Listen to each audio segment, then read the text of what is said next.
Hello and welcome to ET Garage. I'm Eugene Tordo. Today's video is going to be about how I finished up these wire loom brackets. And I'll just go over crimping some spark plug wires. Alright, like I was saying, today's video is going to be about me finishing up these wire loom brackets and using one of these wire crimpers. For spark plug wires. But before we get into that, I am going to talk about another wire loom bracket that I think is better. I have no experience with it. All I can do is leave a picture up here, and I'll leave a link down in the description box. But the one I'm talking about is a different manufacturer. It's on Amazon, and it comes with spacers and longer bolts. That's why I think it's better. That being said, on a C4 Corvette, I probably still would have had to modify it like I did these. Let me go over to the other side. And you can see on this side, I basically ended up making the brackets the same way on both sides. But I ended up basically cutting them down. I'll leave pictures up here to compare them. Cutting them down, cutting length off the front because it interfered with the AC bracket, and cutting that off there because it interferes with the EGR tube. If you don't have EGR tube or AC, you could have just bolted it right on and you would have been good.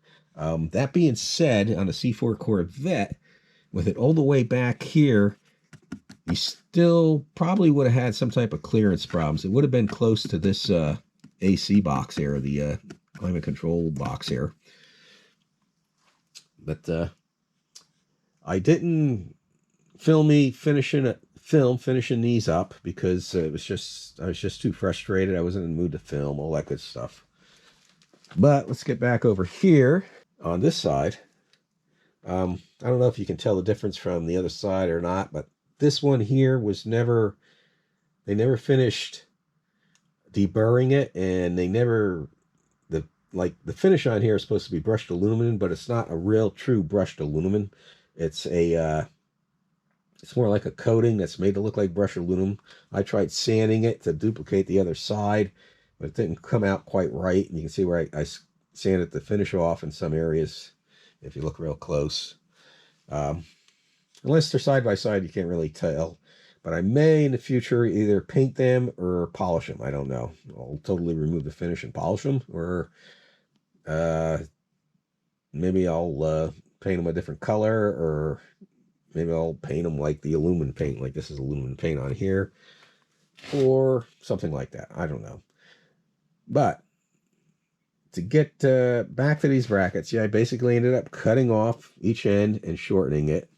And originally I was just going to use, like, there's a 2-wire connector, 3 and a 4. I was just going to use a 2, a 3, and a 4. And then I decided to use a 1, 2, 3, and 4, and just space them out that way. I did have to, like these two here, I was actually able to line up with the slots, which allows adjustability. Same with the 4th one. Same on the other side. And single one, I just drilled a hole. I probably could have drilled a hole, probably different location. Well, these 2 holes were here already, so it didn't matter. But I could have put a 3rd hole and raised it up a little bit. But I'm happy with the way it is. I did have some interference issues on this side with this one here and this air tube here. Those air tubes don't really get that hot because there's no exhaust going through them. I have it disconnected at this time. Like I said, in the future, I may go ahead and remove them. Technically, I need them. I have to pass a visual here in Pennsylvania because I do get my car inspected. I do keep my car registered and insured year-round, so because I do take it out in the winter and so go on long cross-country trips, all that stuff. But I'm not going to get into that. Anyway, over here, here's the pieces that are left over. Yeah. So, doubt I'll ever use them for anything, but you never know. And over here we have, let's spark plug wire set, I used MSD superconductors. I bought these basically because they say they have the highest EMI suppression of any low resistance wire. Normally in the past I used these Taylors. One thing I like about the Taylors is they come with dielectric grease. Those come with a lot more different connectors and stuff. But that being said, I had good results with these, and this will be my first time using these MSD superconductor wires. The MSD superconductor wires, like the Taylors, don't come with one of these crimpers. I've had one of these crimpers from before. The MSD superconductor does come with the crimper, and but it doesn't come with dielectric grease. So let me show you. Also, the MSD, both the MSD and Taylor, I believe, come with 9 wires. This is that 9th wire that's left over. The reason they come with 9 wires for an 8-cylinder set is you need that 9th wire if you have a remote coil. That's the only reason I can think they would include that. Some wire sets will have just a short little wire already made up just for a remote coil. And I believe the Taylor set came with one that came with all the extra connectors for that. But I ain't going to get into that. If you buy just an OEM replacement set of wires like this here, they have 2 different sets. These are all pre-cut, so they're not going to fit very nicely. But if you look, this one here is straight, where the rest are 90-degree boots. And the reason they have a straight one is the dipstick tube on number 6 cylinder is in the way, and that you're better off with a straight wire. I wish they would include a straight wire in at least one straight wire in with these. These come with all this. The MSD already comes with the spark plug wire end on it, and then you have to crimp the HEI end. Where I believe the Taylor is the opposite. Or is it? I can't remember. But it doesn't matter as long as you get the length right and you crimp them correctly. And I will go. I have extra of these. I got a bunch of extra of these. So I'll use this, crimp this wire, and show you.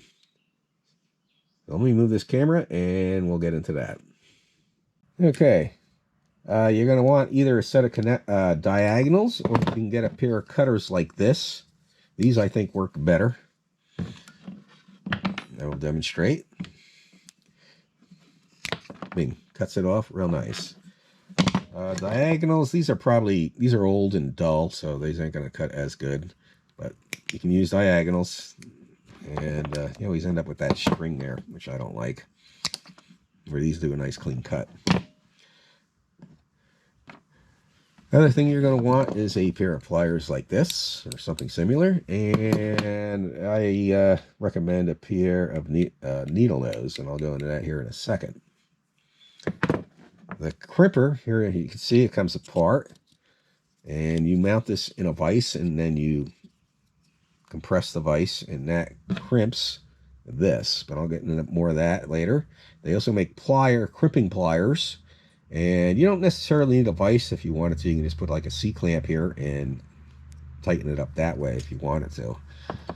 I recommend a vise. Also, I like to have a pencil or something similar to it, and the reason is I like to put silicone grease on here and then take the pencil and go like that. You don't want to get the silicone. The silicone grease is non-conductive. You don't want to get it on the contact, okay, because it will interfere with the conductivity of this piece. Okay, you want it to make contact with the spark plug and have good electrical conductivity. The silicone grease is meant to seal out moisture. Because if you get moisture, especially on a rainy day, or it's humid out, and I've had this happen when you first start a car on a real humid day, it'll run real rough until it warms up and burns the humidity off, because of the humidity is causing the arc from in here to short out on the cylinder block somewhere. So that's what the purpose of the silicone grease is. Put it in here, seal out the moisture. Same on the end neck. It will go on your distributor cap.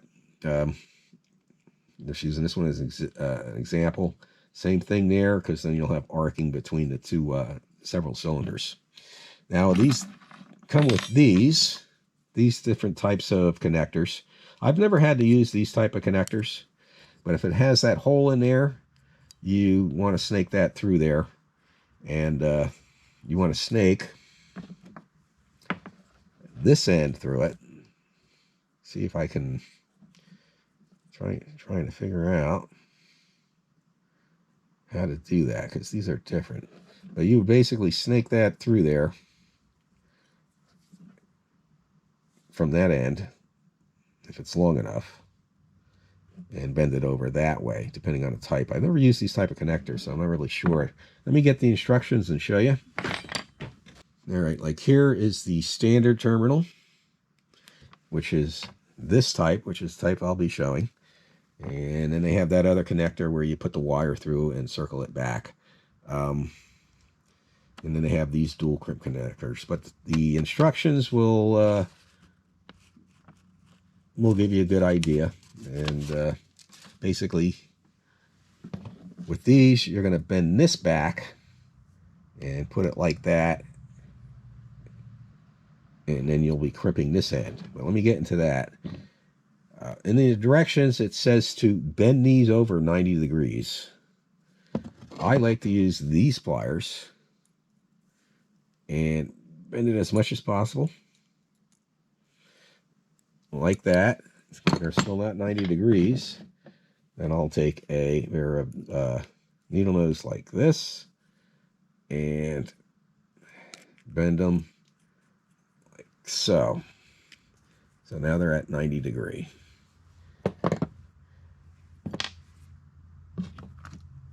All right.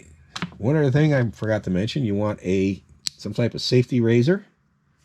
You can use a razor blade like this. I don't recommend it. It's actually a rusty one like this. You'll need a tetanus shot. But the reason you're going to need that is you will have two sizes here, 8mm and 8.5. You will stick it through there just like that. Now it has different directions for your if you're using a dual crimp terminal and using a single crimp like we're going to use. Let's see if it shows it in here. Yeah, here it is, stripping the wire. Dual crimp terminal and standard terminal. We will be doing the standard terminal. Standard terminal, you put the wire all the way to the end. Dual crimp, you put it right there. There's like a little step there. When you go here like this, you will take your razor blade that you do not want you cutting all the way to the core. Hopefully you guys can see this good. But you then twist it. Twist the wire like this.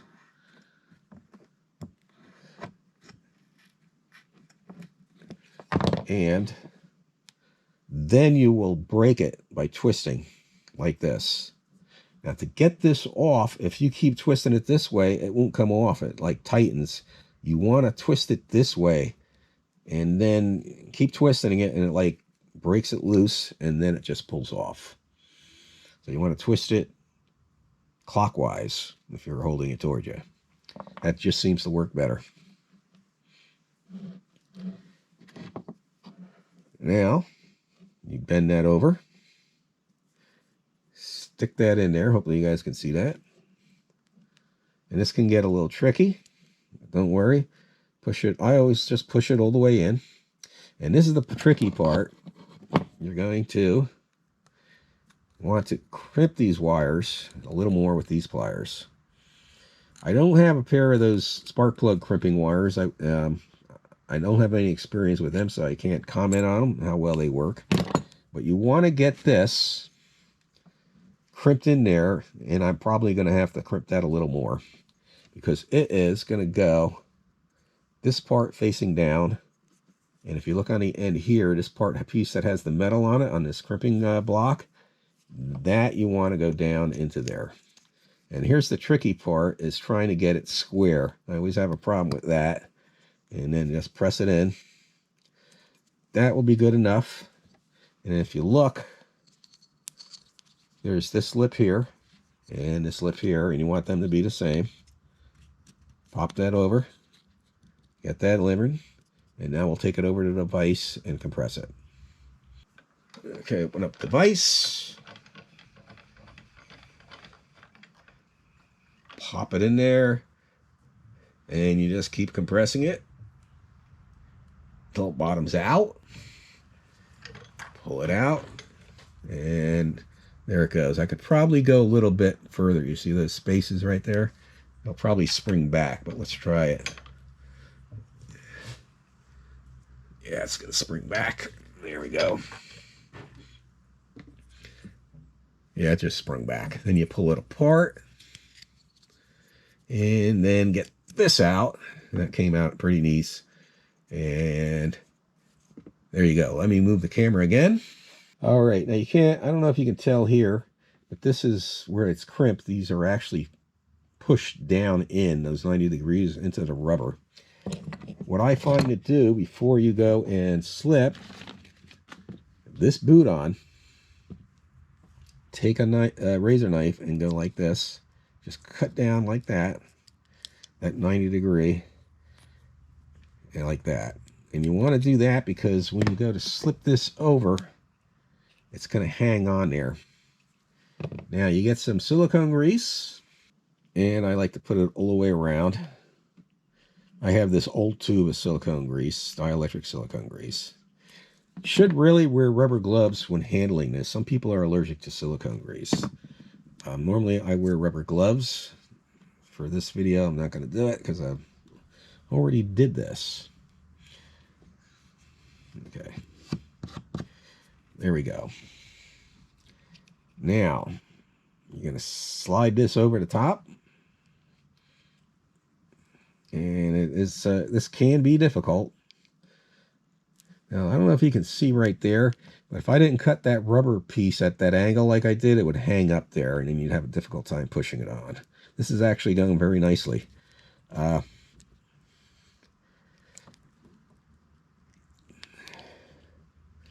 there it goes. See how it's in there?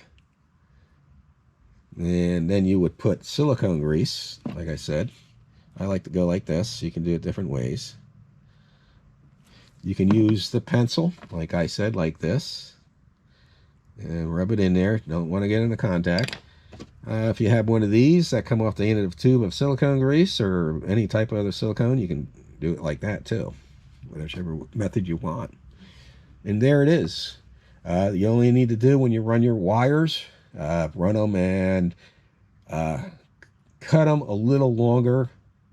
And the reason I do that is in case you need to rotate the distributor.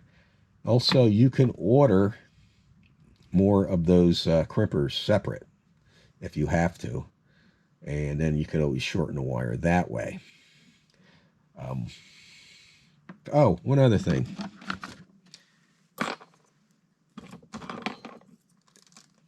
These come with the MSD one comes with these wire markers. And what you do is you just slide that sucker on like that. Like say this is your number 2 spark plug, you put that on. I only marked my number 1 because that's really all I need for as far as I'm concerned. But anyway, let me move this camera around and I'll show you another upcoming project. Next big project will be removing this evaporator core. And I have to basically remove everything you see here to get to it. That will be in the next video. It's going to be a pain in the ass. I've never done it before, but I can just tell looking at all this, it's going to be a pain in the ass. Let's go to the other side of the car real quick. One thing I didn't mention, when you run your wires to cut the length, I always hook the spark plug wire in this case, the spark plug end is already made up, so I hook that up, and I start with the number 1, and I route it all the way to the distributor, figure out my length, cut it, and then I'll go on to number 3, number 5, number 7, then go to the other side, do 2, 4, 6, and 8. I guess that's about it. All right, I'm going to wrap this video up, I guess. I hope that was helpful. Sorry I didn't get good footage of me cutting and modifying each one of those brackets. It's pretty self-explanatory. Use whatever method you want to cut them to fit. If you're using those brackets, say on a hot rod or something that doesn't have all that interference, you don't have to cut them at all. You just basically bolt them down.